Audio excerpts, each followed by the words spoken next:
हमारे चैनल में आपका स्वागत है। चलिए अगले एपिसोड शुरू करते हैं और सब्सक्राइब करना न भूलें। अगले दिन तीनों कॉलेज पहुंचे। कबीर और सोनाली सबसे पहले पहुंचे। कबीर बेसब्री से माइक के आने का इंतजार कर रहा था। नताशा भी कॉलेज में दाखिल हुई।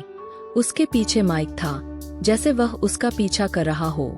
माइक वापस अपनी कक्षा में चला गया, जबकि कबीर उनकी कक्षा में उसका इंतजार कर रहा था। नताशा वहां से अपनी कक्षा में चली गई। जब माइक कक्षा में दाखिल हुआ तो कबीर और सोनाली दोनों ने एक साथ उसका नाम पुकारा। उसे उनके साथ बैठने के लिए कहा। हालांकि भ्रमित, माइक ने सोनाली के साथ बैठना चुना। कॉलेज के बाद कबीर से मिलने का वादा किया। कबीर सहमत हो गया। ठीक है, कोई बात नहीं। साथ बैठते समय माइक ने पूछा, तुम दोनों के साथ क्या हो रहा है? क्या हुआ? सोनाली ने झट से जवाब दिया, कुछ नहीं। कुछ हुआ? माइक ने जोर देकर पूछा। हाँ, और मैंने कई बार माफी मांगी है, लेकिन वह मान ही नहीं रहा। सोनाली ने समझाया। उसकी झुंझलाहट साफ झलक रही थी। फिर उसे अकेला छोड़ दो, माइक ने सुझाव दिया। यह शायद उसके लिए बेहतर होगा। सोनाली ने बुदबुदाया। उसका गुस्सा सतह के नीचे उबल रहा था। वह मदद नहीं कर सकी, लेकिन निराश महसूस किया कि माइक ने उसे फिर से प्रयास करने के लिए प्रोत्साहित नहीं किया। कक्षाएं शुरू हुईं और नताशा ने कबीर को मैसेज करना शुरू कर दिया, उससे मिलने की इच्छा व्यक्त की। हालांकि कबीर खुद को इतना व्यस्त पाया कि वह उसके संदेशों का जवाब नहीं दे सका। उसने सोचा कि वह उसके लिए वक्त कैसे निकाल सकता है। कक्षाएं खत्म होने के बाद कबीर माइक के लिए कक्षा के बाहर इंतजार कर रहा था। हालांकि माइक सोनाली के साथ बाहर निकला। कबीर उनके पास गया। माइक को उसके साथ चलने के लिए कहा। नहीं माइक, चलो कैफे चलते हैं। सोनाली ने दखल दी। क्या तुम उसके साथ जा रहे हो? तुमने कहा था कि तुम क्लास के बाद मेरे साथ आओगे। कबीर ने उसे याद दिलाया। टिम को नजरअंदाज करते हुए सोनाली ने जोर देकर कहा, नहीं, वह मेरे साथ आ रहा है। मैं तुमसे बात नहीं कर रहा था, कबीर ने जवाब दिया। माइक ने बीच बचाव किया।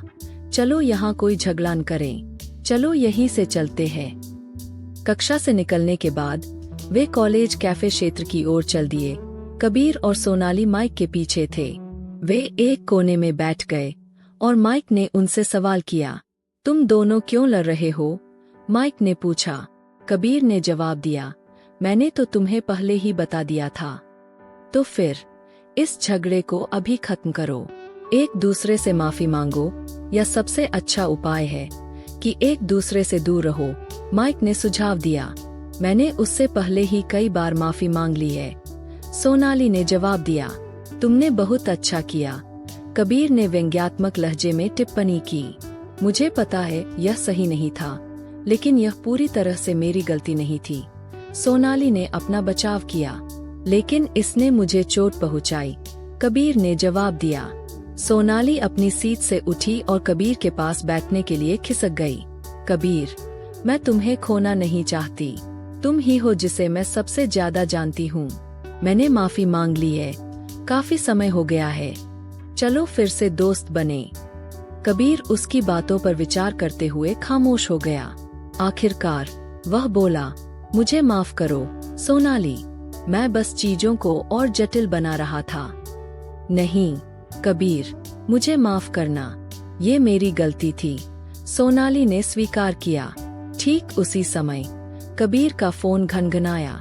यह देखकर कि नताशा का फोन आ रहा है, उसने खुद को क्षमा करते हुए कहा, मुझे अब जाना है, ये जरूरी फोन है। इसके लिए धन्यवाद माइक, बाद में मिलते हैं। सोनाली, अलविदा। और वह कैफे से जल्दी से चला गया। माइक ने सोनाली से सवाल किया, तुम उससे माफी क्यों मांग रही हो? उसने तुम्हारी वजह से इसे स्वीकार कर लिया। माइक, धन्यवाद, सोनाली ने कृतज्ञता से उत्तर दिया। ठीक है, लेकिन मुझे लगता है कि वो बदल गया है। माइक ने देखा।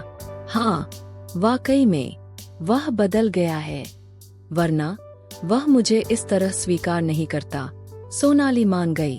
माइक अभी जो कुछ हुआ था उससे बहुत परेशान और निराश था। वह समझ नहीं पा रहा था कि उसने कैसे अनजाने में कबीर और सोनाली के बीच सुलह करवा दी, जबकि उसका असली इरादा उन्हें अलग करना था। उसने उन्हें मेल मिलाप करते हुए, खासकर नताशा के तस्वीर में होने का कभी सोचा भी नहीं था।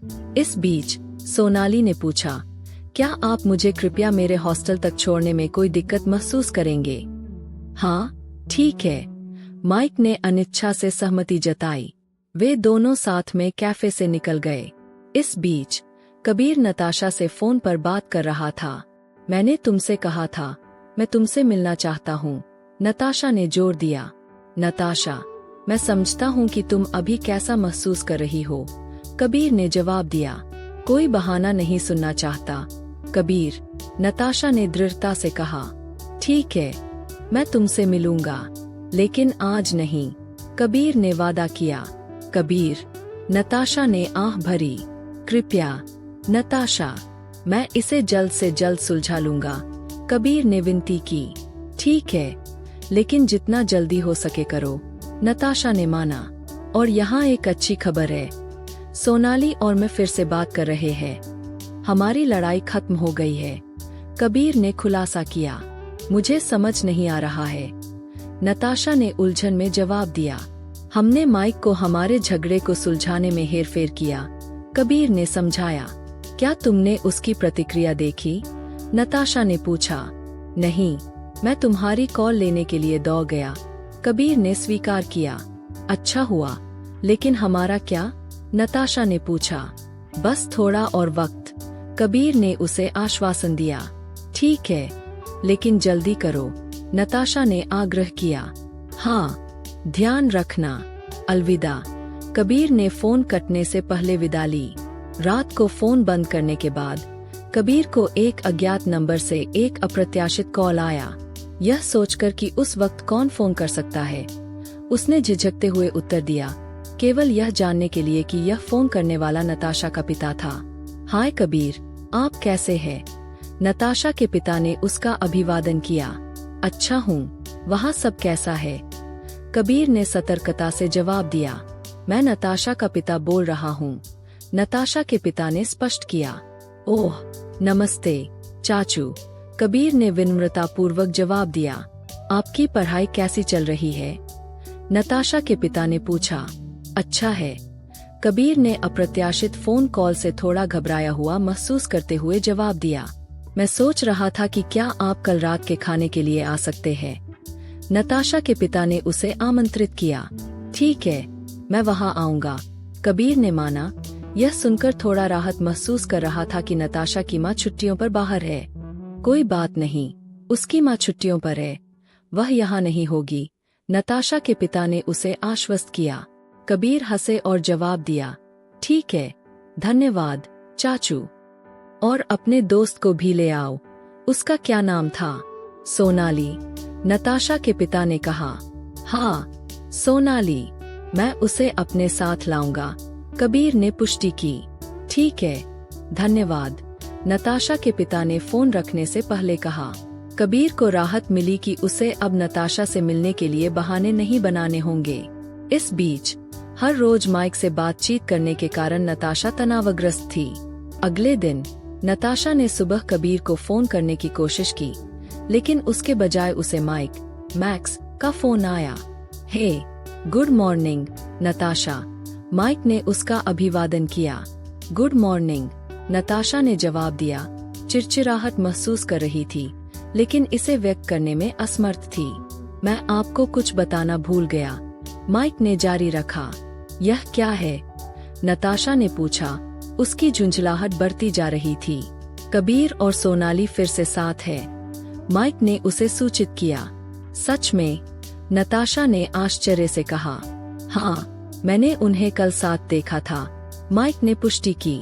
ओह, ठीक है, तो नताशा रुक गई, अनिश्चित कि आगे क्या कहना है। अब क्या? माइक ने पूछा। आप मुझे यह क्यों बता रहे हैं? नताशा ने सवाल किया। उसकी निराशा स्पष्ट थी। बस ऐसे ही, माइक ने लापरवाही से जवाब दिया। ठीक है, अच्छा दिन बिताएं, अलविदा, नताशा ने कॉल खत्म करने से पहले कहा और अधिक गुस्से में महसूस कर रही थी। फिर उसने कबीर को फोन किया और उसका मूड तुरंत बेहतर हो गया। जब वे सभी कॉलेज गए तो कबीर अपने अगले कदम की तैयारी कर रहा था। माइक के आने का बेसब्री से इंतजार कर रहा था। जब माइक आखिर अपनी बाइक पर आया तो कबीर और सोनाली कक्षा की ओर दौड़ पड़े, जैसे वे हमेशा से एक दूसरे के सबसे करीब थे। जैसे ही माइक कक्षा में दाखिल हुआ और उन्हें देखा, उसका भाव इतना चौंकाने वाला था। कबीर और सोनाली साथ बैठे हुए बातचीत में लीन थे। वही माइक उनकी नजदीकी देखकर गुस्से से तिलमिला रहा था। कबीर ने भी उसी तरह नताशा के साथ वापस जुड़ने की योजना बनाई थी। जैसे ही माइक उनके पास गया, वे उसकी मौजूदगी को नजरअंदाज करते दिखे। हे दोस्तों, क्या चल रहा है? माइक ने उनका अभिवादन किया। हाय माइक, क्यों नहीं तुम यहीं बैठ जाते? कबीर ने सुझाव दिया, आगे की बेंच की ओर इशारा करते हुए। गुड मॉर्निंग माइक, सोनाली ने विनम्रतापूर्वक कहा। क्या आप दोनों आज सिर्फ एक दिन के लिए सामने वाली बेंच पर बैठ सकते हैं? मुझे सोनाली से बात करने की जरूरत है, माइक ने अनुरोध किया। प्लीज माइक, सामने बैठो, सोनाली ने जोर दिया। हाँ, हमें बहुत सी बातें करने की जरूरत है, कबीर ने बातचीत में शामिल होते हुए कहा। ठीक है, मैं चला जाता हूँ, माइक ने मन ही मन सहमति जताई। यह सब तुम्हारा है। धन्यवाद माइक, सोनाली ने अपना आभार व्यक्त किया। जैसे ही उन्होंने उसे फिर से नजरअंदाज करना शुरू किया, कक्षाएं शुरू होते ही माइक निराशा से भर गया। इस बीच नताशा कबीर से मिलने के लिए उत्साहित थी। उसने उसे एक टेक्स्ट भेजकर बिना किसी बहाने उससे मिलने की मांग की। कबीर ने उसे आश्वस्त करते हुए वापस मैसेज किया, मैं थोड़े समय में वहां पहुंच जाऊंगा। ठीक है। कहाँ और कब? नताशा ने जोर दिया, यह सोचकर कि उसे शायद डिनर प्लान के बारे में पता नहीं होगा। कबीर ने जवाब दिया, बस मेरा इंतजार करो, मत पूछो कहाँ या कब। उसके जवाब से परेशान होकर नताशा ने उसे कोई बहाना न बनाने की चेतावनी दी। मैं नहीं करूँगा, मैंने वादा किया था कि मैं वहां पहुंच जाऊंगा, कबीर ने उसे आश्वासन दिया। कक्षाएं खत्म होने के बाद कबीर और सोनाली बातचीत में लीन कक्षा से बाहर निकले। माइक उनके पीछे पीछे था। माइक ने उनकी चर्चा के बारे में पूछा। सोनाली उसे नताशा के बारे में बताने लगी, तभी माइक का फोन बज उठा। यह देखकर कि नताशा का फोन आ रहा है, माइक कॉल का जवाब देने के लिए वहां से हट गया। हे, मैं बस तुमसे मिलना चाहती हूँ, नताशा ने फोन उठाते ही कहा। क्यों? माइक ने सवाल किया। कहानी आगे बढ़ती है। कबीर और सोनाली बातचीत में डूबे हुए थे, तभी माइक का फोन घनघना उठा। यह देखकर कि नताशा का फोन आ रहा है, माइक कॉल का जवाब देने के लिए वहां से हट गया। हे, मैं बस तुमसे मिलना चाहती हूँ, नताशा ने फोन उठाते ही कहा। बस ऐसे ही, तुम तो आती ही नहीं हो और मैं यह देखना चाहता हूँ कि तुम कैसी हो, कैसी दिख रही हो, नताशा ने समझाया। मैं समझता हूँ, लेकिन अभी वक्त नहीं है, मुझे कुछ और चीजों को संभालना है, मैं आपको बाद में वापस बुलाऊंगा, माइक ने फोन बंद करने से पहले जवाब दिया।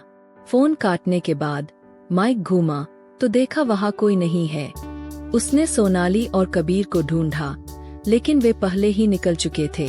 उसने सोनाली को फोन करने की कोशिश की, लेकिन उसका कोई जवाब नहीं आया। इसी दौरान कबीर और सोनाली अपने हॉस्टल वापस आ चुके थे। कबीर ने सोनाली को नताशा के पिता द्वारा आयोजित रात्रि भोज के बारे में बताया और वे उसकी तैयारी करने लगे। इधर आर्यन नताशा के साथ एक कैफे में था, कॉफी और बातचीत का मजा ले रहा था। नताशा बेचैनी से कबीर के फोन का इंतजार कर रही थी। अचानक कबीर ने आर्यन को फोन किया। जैसे ही आर्यन का फोन घनघनाया, नताशा ने उससे पूछा कि कबीर फोन पर कैसा है। उसने देखा कि यह कबीर का फोन था, इसलिए उसने उसका फोन लिया और कॉल का जवाब दिया। क्यों कबीर, तुम ऐसा क्यों कर रहे हो? तुम क्यों नहीं समझते कि मैं तुमसे नहीं मिलना चाहती? नताशा की आवाज निराशा से भर गई थी। तुम आर्यन के फोन पर बात क्यों कर रही हो? कबीर की आवाज फोन के जरिए आई।